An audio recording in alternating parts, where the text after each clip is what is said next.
आंगन है मधुबन में, ओ एक बाबा मिले मधुबन में, शिव बाबा मिले उनके तन में।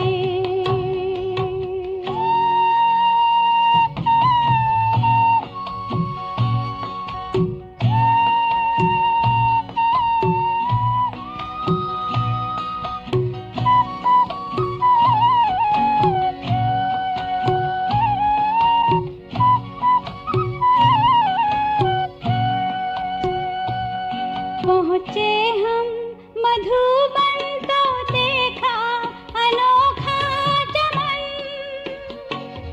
पहुँचे हम मधुबन तो देखा अनोखा चमन, जिसमें खुशबू रूहानी थी प्यारी, देखा माली अपने गुलशन में, ओ एक बाबा मिले मधुबन में, शिव बाबा मिले उनके तन में, एक बाबा मिले मधुबन में, शिव बाबा मिले उनके तन में।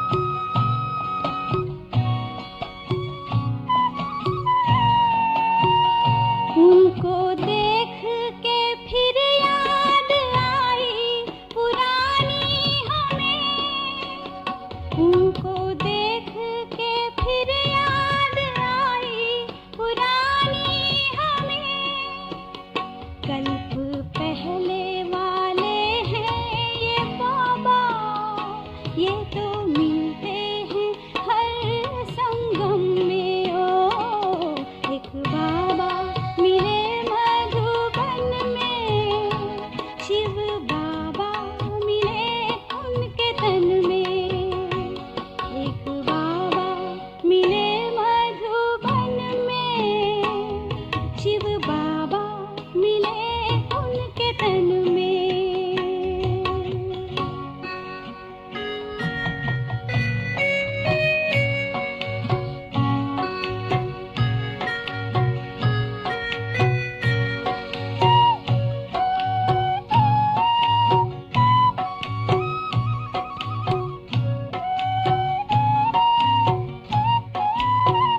उनकी दृष्टि पड़ी हमने शक्ति पाई जो रूहानी, उनकी दृष्टि पड़ी हमने शक्ति पाई जो रूहानी, पाया जन्मों का खोया सहारा, नूर पाया था उनने नैन में, ओ एक बाबा मिले मधुबन में, शिव बाबा मिले उनके तन में, एक बाबा मिले मधुबन में, शिव बाबा मिले उनके तन में, एक बाबा मिले मधुबन में, शिव बाबा मिले उनके तन में,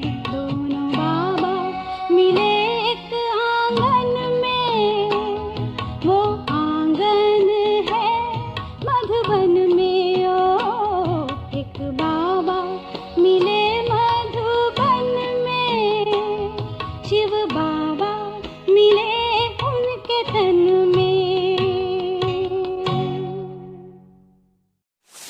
ओम शांति।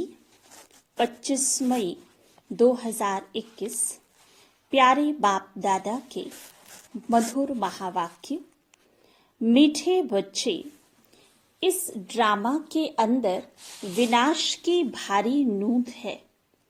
तुम्हें विनाश के पहले कर्मातीत बनना है।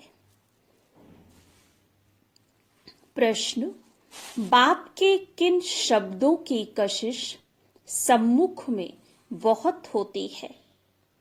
उत्तर, बाप जब कहते तुम मेरे बच्चे हो, तो इन शब्दों की कशिश सम्मुख में बहुत होती है। सम्मुख सुनने से बहुत अच्छा लगता है। मधुबन सब बच्चों को आकर्षित करता है, क्योंकि यहाँ है ईश्वरीय परिवार, यहाँ ब्राह्मणों का संगठन है। ब्राह्मण आपस में ज्ञान की ही लेन देन करते हैं। गीत हमारे तीर्थ न्यारे हैं। ओम शांति। बच्चे जानते हैं कि हम अविनाशी यात्रा अथवा रूहानी यात्रा पर जा रहे हैं, जिस यात्रा से हम लौटकर मृत्यु लोक में नहीं आएंगे। मनुष्य तो यह बात जानते ही नहीं कि ऐसी यात्रा भी कोई होती है जहां से कभी लौटकर आना न पड़े। तुम लकी स्टार्स को अभी पता पड़ा है। यह पक्का याद करना है। हम आत्माएं पार्ट बजाती हैं। उस नाटक में ऐसे नहीं कहेंगे कि मुझ आत्मा ने यह वस्त्र पहनकर पार्ट बजाया। अब घर जाते हैं। वो तो अपने को शरीर ही समझते हैं। यहाँ तुम बच्चों को ज्ञान है, हम आत्मा है। यह शरीर रूपी कपड़ा छोड़ फिर दूसरा जाकर लेंगे। यहाँ 84 जन्मों के पुराने कपड़े हैं। यह छोड़कर नई दुनिया में फिर नए कपड़े लेंगे। यह लक्ष्मी नारायण ने नए कपड़े पहने हैं ना, तुम्हारी ही राजधानी के हैं। तुम भी जाए ऐसे नए दैवी कपड़े पहनेंगे। यहाँ तो कहते हैं मुझ निर्गुण हारे में कोई गुण नहीं। बाप ही फिर ऐसा गुणवान बनाते हैं। बाप कहते हैं मेरा भी पार्ट है, आकर फिर तुमको वाइसलेस बनाता हूँ।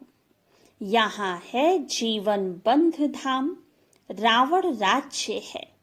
यह तुम्हारी बुद्धि में है। हम पतित से पावन फिर पावन से पतित कैसे बनते हैं? तुम बच्चे जानते हो, कलयुग है अंधियारा। रावण राज्य का अब अंत है। राम राज्य की अब आदि होनी है। अभी है संगम। कल्प के संगम युगे बाप को ही आना पड़ता है। दुनिया वाले भी अब यह समझ रहे हैं कि अब विनाश का समय है और स्थापना अर्थ भगवान कहाँ गुप्त वेश में है। अब गुप्त वेश में तो तुम आत्माएं भी हो। आत्मा अलग है, शरीर अलग है। यह मनुष्य चोला गुप्त वेश है।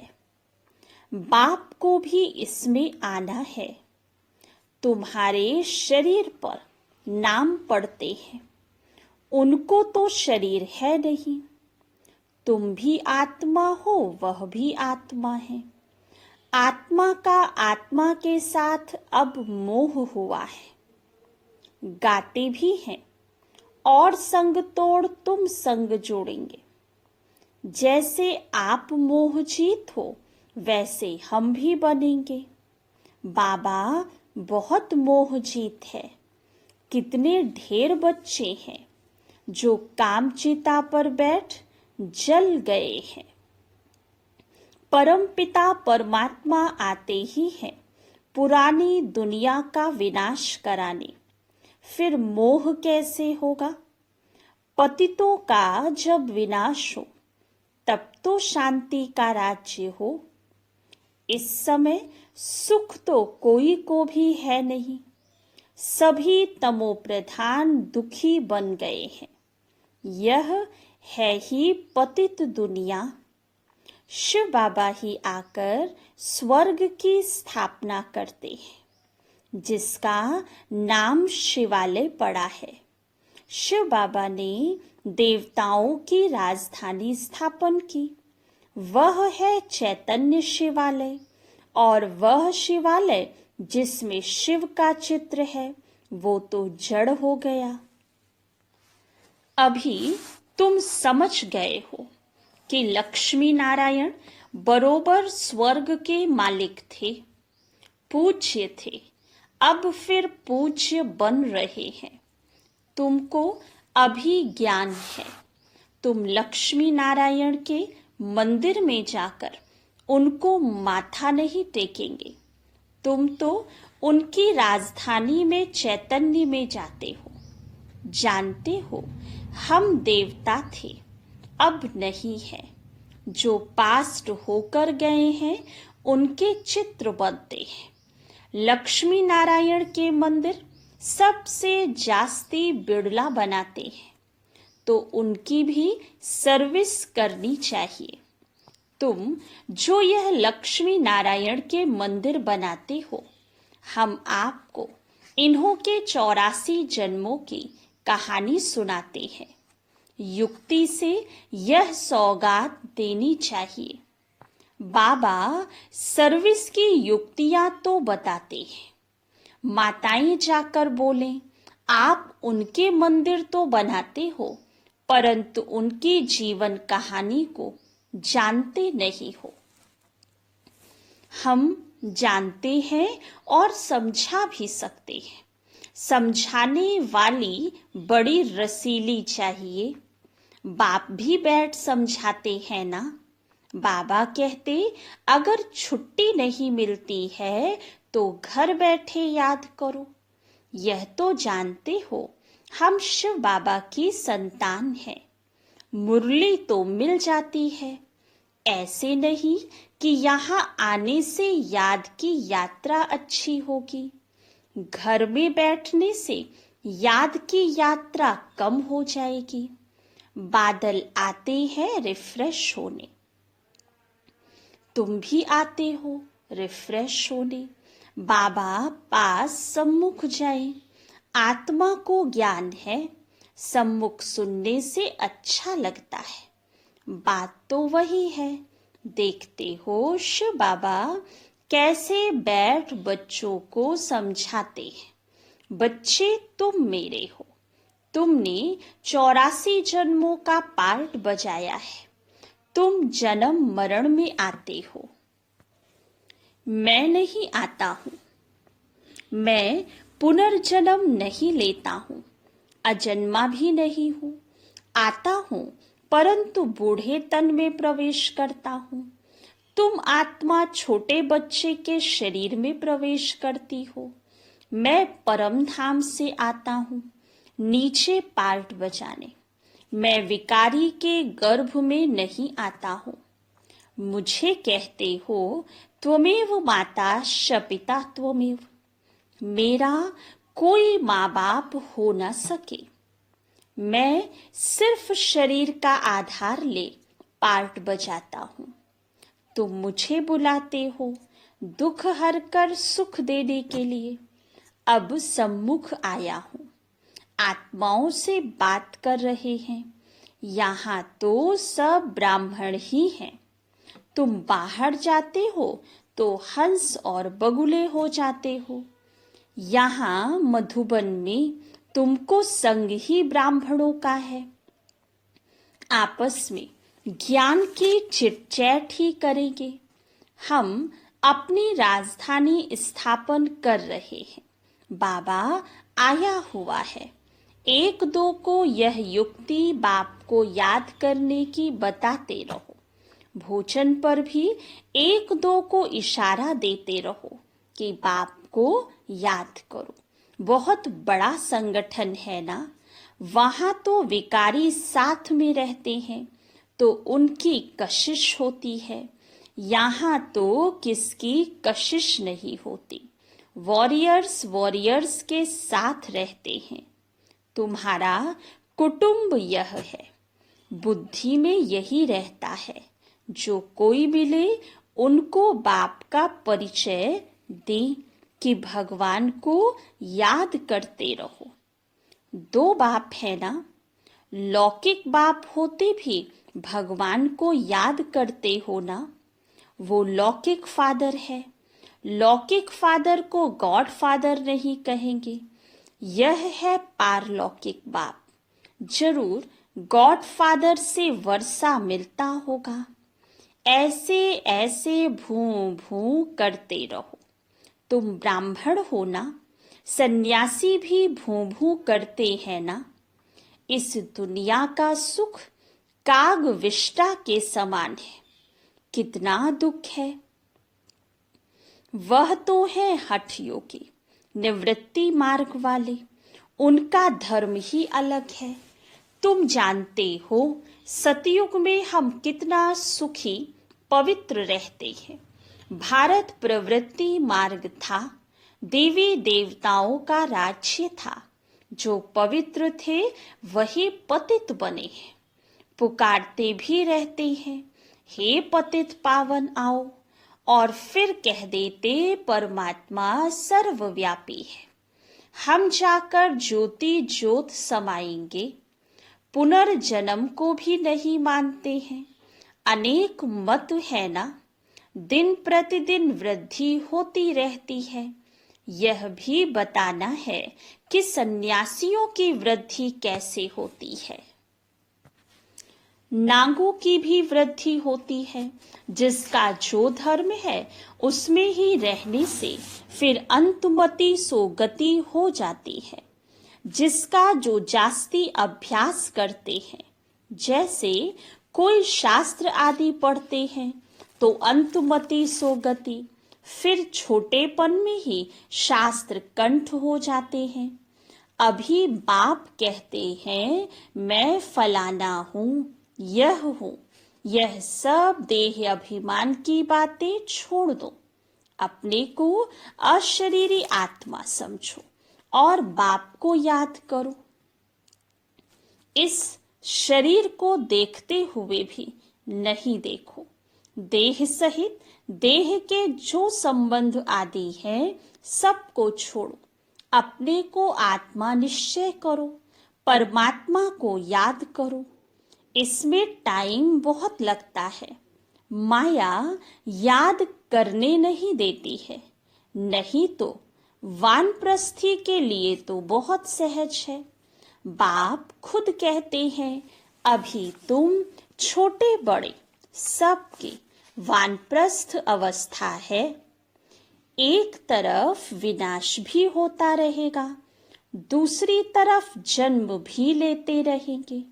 पुनर्जन्म लेना होगा तो आ जाएंगे, बच्चे भी पैदा होंगे, फिर विनाश भी हो जाएगा। यह तो तुम जानते हो। कोई गर्भ में होंगे, कोई कहाँ, सब खत्म हो जाएंगे। सब अपना हिसाब किताब चुकतो कर वापस जाएंगे।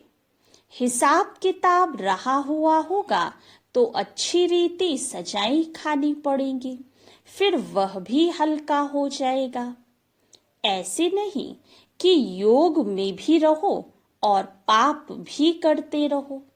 कई बच्चे एक तरफ चार्ट भी लिखते रहते और फिर कहते माया ने मुंह काला कर दिया, माया ने हरा दिया, तो कच्चा कहेंगे ना। तो बाप समझाते हैं कि तुम ऐसे समझो कि हम थोड़े दिन यहाँ हैं, फिर चले जाएंगे। इन सब का विनाश हो रहा है। बाप कहते हैं मुझे याद करो तो विकर्म विनाश होंगे।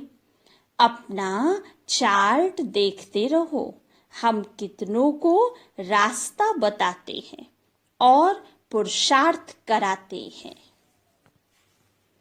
तन मन धन से रूहानी सेवा में मददगार बनना पड़े। कहते हैं मन को अमन नहीं कर सकते, आत्मा तो है ही शांत। हम आत्मा अपने परम धाम में जाकर बैठेंगी, कोई दुनिया का संकल्प नहीं आएगा। ऐसे नहीं कि आंखें बंद कर अनकॉन्शियस होना है। ऐसे बहुत सीखते भी हैं। 10-15 दिन अनकॉन्शियस भी हो जाते हैं। यह अभ्यास करते हैं, फिर इतने समय बाद जाग जाएंगे। जैसे टाइम बॉम्ब्स होते हैं तो उनका भी टाइम होता है। यह इतने घंटे बाद फटेंगे। तुम बच्चों को पता है हम योग लगा रहे हैं। जब तमो प्रधान किचड़ा निकलेगा हम सतो प्रधान बन जाएंगे, तो फिर इस शरीर को छोड़ देंगे। हम अभी योग की यात्रा पर हैं। टाइम मिला हुआ है, फिर यह शरीर छोड़ना ही है, फिर सब खत्म हो जाएगा। टाइम नूंधा हुआ है, फिर पिछाड़ी में मच्छरों सदृश शरीर छोड़ेंगे। विनाश होगा, तुम कर्मातीत अवस्था को पाएंगे, फिर विनाश शुरू हो जाएगा। विनाश का बड़ा भारी सीन है। यह ड्रामा में भारी नूंद है। तुम जानते हो हमारी अवस्था एक रस रहेगी, खुशी में सदैव हर्षित रहेंगे। यह दुनिया तो खलास होनी ही है। जानते हैं कल्प कल्प संगम युग होता है, तब विनाश होता है। सिर्फ बॉम्ब्स नहीं, नेचुरल कैलेमिटीज भी मदद करती हैं। तो बच्चों को यह बुद्धि में रहना चाहिए। अभी हमको जाना है। जितना बाबा को याद करेंगे तो विकर्म विनाश होंगे, ऊंच पद पाएंगे। Charity begins at home. कोशिश करना चाहिए कन्या वह जो पियर घर और ससुर घर का उद्धार करे। तो चैरिटी बिगिंस एट होम हुआ ना। सर्विस में लगा रहना चाहिए। बोलो शिव बाबा कहते हैं मुझे याद करो तो वर्षा मिलेगा। सीधी बात है। मुझ अलिफ को याद करोगे तो स्वर्ग का वर्षा तुम्हारा है। विश्व के मालिक तुम बन जाएंगे। अब वर्षा पाना है तो मुझे याद करो। बच्चों का फर्ज है यह पैगाम देना। आगे भी दिया था। बताना है विनाश सामने खड़ा है। कलयुग के बाद सतयुग आएगा।